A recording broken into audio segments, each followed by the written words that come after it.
ভারত বিরোধিতাই কি একমাত্র আপনার বা বিএনপির রাজনীতি? বেগম জিয়া উঠে বললেন আমরা ভারত বিরোধিতা করি, কি বলেছে? আমি বাংলাদেশের রাজনীতি করি, স্বাধীনতা সার্বভৌমত্বের কথা বলি।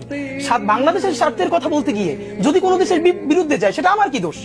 এবং শেখ হাসিনা 2008-এ নির্বাচিত হয়ে প্রথম যখন ইন্ডিয়া সফরে গেল, তখন বেগম জিয়া বললেন যদি দেশের জন্য ভালো কিছু করা হয়, আমি একদম শব্দটা ধরে বলতে পারি, তাহলে স্বাগত জানাবো।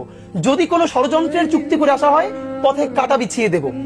পরের দিনই বাংলাদেশের সমস্ত মূলধারা মিডিয়া, যারা এখন বিরাট বিএনপিপন্থী হয়ে উঠেছে, তারা আর্টিকেল লিখলেন বেগম জিয়া এখানে কাটা বলতে কি বুঝলেন? গ্রেনেড হামলা, বোমা বিছিয়ে দেবে হাসিনাকে। ওই যে 21শে আগস্টে গ্রেনেড হামলা করেছে সেটাই বলছে।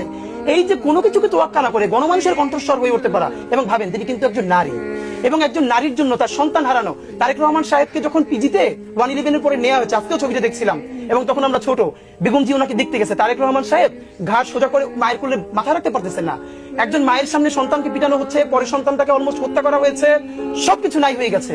কি পরিমাণ ওনারশিপ দেশ, মানুষের প্রতি কমিটমেন্ট থাকলে তিনি বলেন এই দেশ ছাড়া আমার আর কোনো জায়গা নেই। দেশের বাইরে আমার কোনো ঠিকানা নেই, এটাই হলো আমার ঠিকানা।